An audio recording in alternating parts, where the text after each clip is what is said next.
Welcome back to the channel, y'all. Today I'm going to show you how to put your foot all up in these mashed potatoes.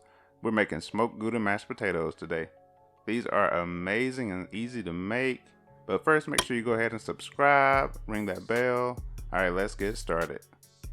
First, we're going to go ahead and make sure we wash our potatoes really good. These do come from the ground, as you know, so make sure there's no dirt. Get it all off, and then I'm just drying them on a cloth that I have. And then, once everything is nice and dry, we're going to go ahead and start peeling our potatoes. This part is not fun, I'm not going to lie to you, but it needs to be done. I do like to leave a little bit of the skin on just for a pop of color, and I like the skin. And you'll see that I'm using red potatoes here, but you can really use whatever potatoes you want. I like red potatoes because they're easy to cut into even chunks. You'll see me cutting them into quarters here, and that just makes it easier for them to cook evenly. I'm using about 2 pounds of potatoes here, so I'm going to go ahead and make sure they're cut up, and then we're going to go ahead and add them into the pot here. Now this is something that you're going to see me do often on this channel, and that is use chicken stock instead of water whenever I'm boiling things. This is just going to add so much more flavor than using traditional water, and if you are a bit salt conscious, you can use the low sodium, but either way, it's going to add more and more flavor. Alright, now go ahead and get your potatoes boiling, and then what we're going to do is start on our cheese. It does take a while to shred cheese, so I'm going to go ahead and shred this whole block of smoked Gouda, but it's really up to taste here. So you can shred as much or as little as you want, but I love smoked Gouda, so I'm gonna go heavy on it.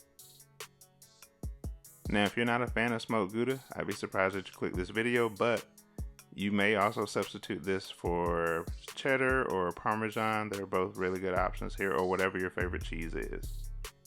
Now for the fun part of making mashed potatoes. Go ahead and grab your potato masher and go to work. This is easiest done when they're warm, so I like to do it as soon as I pull them off and drain them. And then we're going to go ahead and add our seasoning. Now this is really the taste here, so you can do kind of whatever you want here. But for me, I am going to add some salt here. I'm going to go ahead and grind some freshly cracked pepper. And then I'm going to hit it with a bit of onion powder and garlic powder. This is to taste again, of course, so taste as you go and adjust. These are cooked already, so feel free to taste and make them yours. Remember, the exact ingredients will be in the description box below. Here I'm going to go ahead and add some milk and give that a mix. Here's where we're going to get our creaminess from. So we add our milk in, and then we're going to add in a bit of heavy cream and some sour cream. Now I like my potatoes creamy yet chunky still, so I'm not going to go too crazy with making them creamy here. But you can mix them with a hand mixer if you want them extra creamy. And then I'm just going to add in my cheese here and get that nice and melted. Now if adding the milk and heavy cream cooled your potatoes to the point that it doesn't melt the cheese, you can always add the pot back to the eye and just put it on low heat. Now you're done.